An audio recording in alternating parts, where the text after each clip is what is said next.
ስልጣን ሰጥቼህ ነበረ፣ ተሰሚነት ሰጥቼህ ነበረ፣ አቅም ሰጥቼህ ነበረ፣ ሀብት ሰጥቼህ ነበረ፣ ተጽዕኖ ፈጣሪ ነበርክ። ሙስሊም ሴት ሒጃብ ስትከለከል ምን አደረክ ይባላል።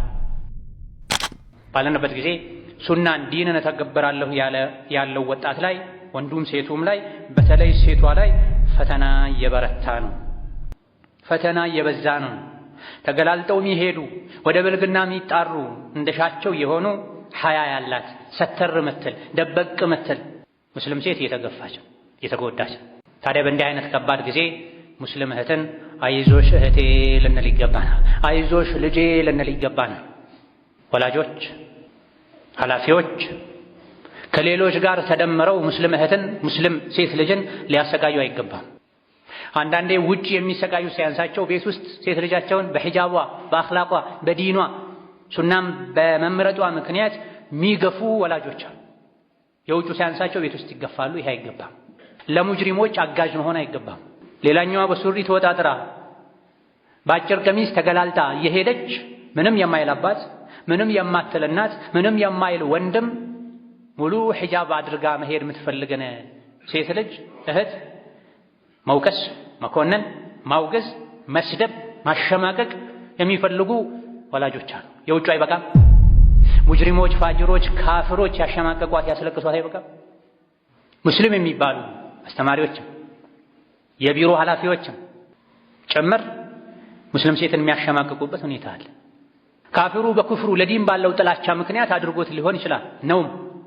ሙስሊሙ በምን ምክንያት ነው? በምን አግባብ ነው? ሙስሊም እህቱን አይዞሽ እህቴ በማለት ፋንታ፣ በመደገፍ ፋንታ፣ በመካስ ፋንታ፣ በማጽናናት ፋንታ ከካፍሮች በማይለይ መልኩ ሰው ሙስሊም ኢማኑ የደከመ ሙስሊም ሴትን ሒጃብ የምታደርግ ሴትን ወንድ አልጨብጥም የምትል ሴትን ከወንድ አልተሻሽም የምትል ሴትን የሚገፉ አስተማሪዎች አሉ።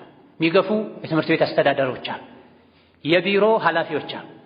የድርጅት ባለቤቶች አሉ። ተገላልጣ የምትመጣዋን ብዙም ሳያጠብቁ ኢንተርቪው አድርገው የሚያሳልፉ ሒጃብ የምታደርግን ሴት ግን የሚገፉ ስመ አሕመዶች ስመ ሙሐመዶች ሐጂዎች አሉ። ለምን ያ አብደላህ አላህ በሰጠህ ሀብት አላህ በሰጠህ ስልጣን የተበደሉን ካልረዳህ እንባቸው የፈሰሰን እንባቸውን ካልጠረክ ካላበስክ ሙስልምነት ለመቼ ነው? ወንድማማችነት ለመቼ ነው?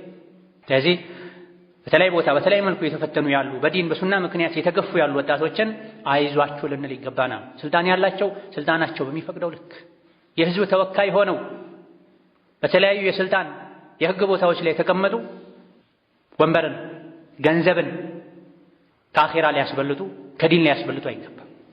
ባላቸው አቅም ልክ ግፍን፣ በደልን፣ ጭቆናን፣ የሙስሊም መብት መረገጥን ሊያወግዙ ሊቃወሙ ይገባል። ሁሉም አቅም ያለው ነገ አላህ ፊት ተጠያቂ ነው። ወላጅ አባትም በዲኑ ምክንያት ለተገፋ ልጁ ለተገፋች ልጁ እስከ ጥግ ሄዶ መከላከል አለበት። ልጁ እስር ቤት ሲታሰር ሄዶ እንደሚያስፈታው የተበደለች የተገፋች ሴት ልጁን መብት በተመለከተ እስከ ጥግ መሄድ አለበት።